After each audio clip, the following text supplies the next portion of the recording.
É muito difícil governar o Brasil. Por quê? As instituições brasileiras exigem um amplo consenso.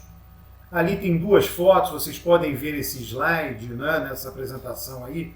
A foto na Praça dos Três Poderes, ali, Brasília, do lado esquerdo o STF, o Supremo Tribunal Federal, ao centro, à frente, a Câmara e o Senado, escondido pelo prédio, e do lado direito, né, o Palácio do Planalto. E vocês veem a foto do Parlamento Britânico. O sistema britânico é um sistema no qual o governo forma a maioria e aí governa, sem dificuldade. Esqueçam o Brexit, por hora, é muito fácil governar a Grã-Bretanha, por conta de que se trata de um governo de maioria, de um partido único. E no Brasil não, é muito difícil, você tem que o tempo inteiro negociar com todo mundo.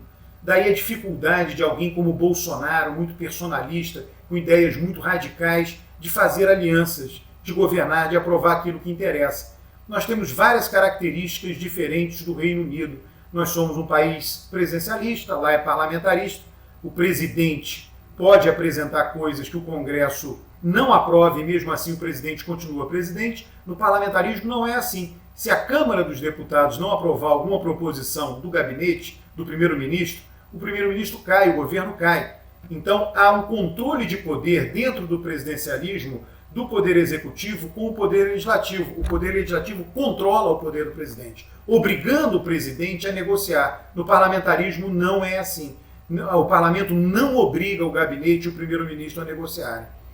Várias outras características, aí tem a cédula eleitoral, na época que o Brasil votava todo no papel, a eleição, se eu não me engano aqui, a eleição de 98, nosso sistema eleitoral é proporcional, ele resulta em multipartidarismo, essa é a composição da nossa Câmara dos Deputados em 2018, quando saiu da eleição do ano passado. O presidente tem que negociar com vários partidos, com muitos partidos, ao passo que no Reino Unido não, ali a cédula de votação deles, você com um voto apenas forma um governo inteiro. No Brasil você precisa dar vários votos, a nossa cédula ali, o exemplo dela, mostra o quê? Um voto para governador, um voto para deputado estadual, um para deputado federal, um para presidente. Nesse ano aí de 98 foi só um voto para senador, mas no ano passado nós tivemos 2 votos para senador. Então a formação do governo é complexa no Brasil. Na Grã-Bretanha é simples, tem 2 partidos, em vermelho o Partido Trabalhista, aí, nesse diagrama, e em azul o Partido Conservador. Ou um ou outro governo, os outros são pequenos, né? A gente diz é um sistema bipartidário ou quase bipartidário.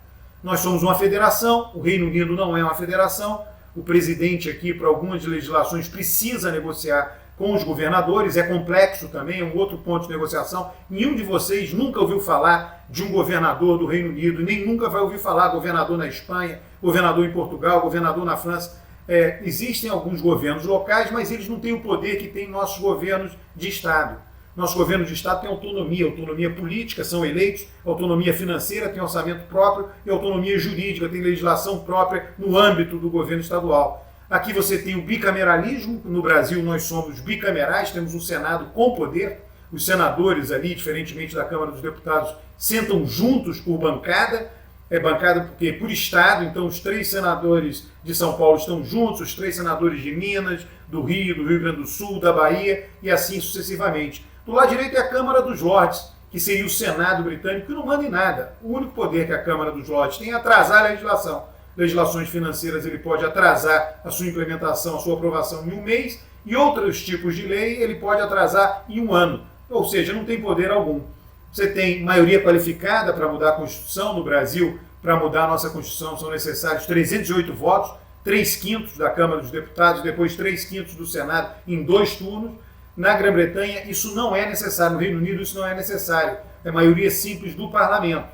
Tá? Então é a Constituição flexível. Nós temos o Supremo Tribunal Federal, que pode fazer revisão constitucional, aqui no Brasil, por exemplo, a gente ouve falar todos os dias, é a ADIM, ação direta de inconstitucionalidade, que qualquer um pode representar junto ao Supremo, ali estão os supostos, né, que é totalmente diferente na Grã-Bretanha, ministros do Supremo usam perucas em algumas circunstâncias. Eles não têm poder constitucional algum. Não existe tribunal constitucional no Reino Unido. Lá o Tribunal Superior, eles têm o Tribunal Superior, última instância, ele só decide com relação a três coisas. Legislação civil, legislação familiar e legislação criminal. Mais nada, não decide nada sobre a Constituição. Quem decide é o Parlamento, a soberania total do Parlamento. E nós temos aqui um resumo dessas 7 características. O Brasil é em tudo diferente do Reino Unido. Tudo, 100%. O Reino Unido, vencedor, leva tudo. Formou maioria, governa. E ponto final. No Brasil não é assim. Você venceu, pode ter alguma maioria na Câmara, negociado, vai ter que negociar com a Câmara, vai ter que negociar com o Senado, vai ter que negociar com os vários partidos que são resultado do sistema eleitoral proporcional. De vez em quando vai ter que chamar um governador para negociar alguma legislação de interesse regional, vai ter que conseguir uma maioria ampla para aprovar emendas constitucionais, ainda vai ter que enfrentar o Supremo Tribunal no final. Então, governar o Brasil é uma atitude, é uma atividade muito complexa, que exige muito jogo de cintura. Tem um episódio lá antigo, quando Henrique Eduardo Alves era presidente da Câmara dos Deputados durante o governo Dilma. Foi um evento, né, externo, etc., levou um bambolê para Dilma. É uma brincadeira, obviamente, na época, Dilma, presidente, não gostou nem um pouco da brincadeira, mas o bambolê era o quê? Tenha jogo de cintura. Porque Henrique Eduardo Alves estava representando naquele momento a complexidade das instituições brasileiras. O presidente que não tem jogo de cintura não consegue governar, não consegue aprovar as emendas constitucionais, a legislação pode até ser maioria simples de seu interesse. É necessário ceder, é necessário, obviamente, a política é uma relação de força, é necessário você aumentar a sua força política, ter a força política, sentar na mesa, negociar e ceder. O presidente não consegue aprovar tudo que ele quer. Nenhum presidente, seja um presidente de direita, de esquerda, de extrema direita, como é o caso agora.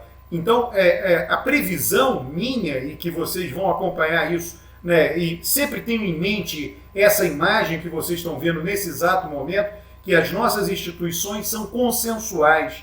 Muita gente tem poder de veto, muitos atores têm poder de veto. Vejam aí qual a importância do presidente da Câmara e do presidente do Senado. O poder de veto deles é imenso. Se eles ficarem insatisfeitos com o Poder Executivo não aprova nada de seu interesse.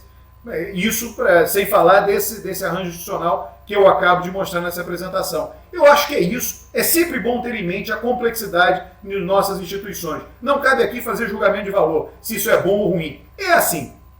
Já vem sendo assim há muitos anos. Dificilmente deixará de ser assim no curto prazo. Nós temos que conviver com isso, seja bom ou seja ruim. São as instituições brasileiras.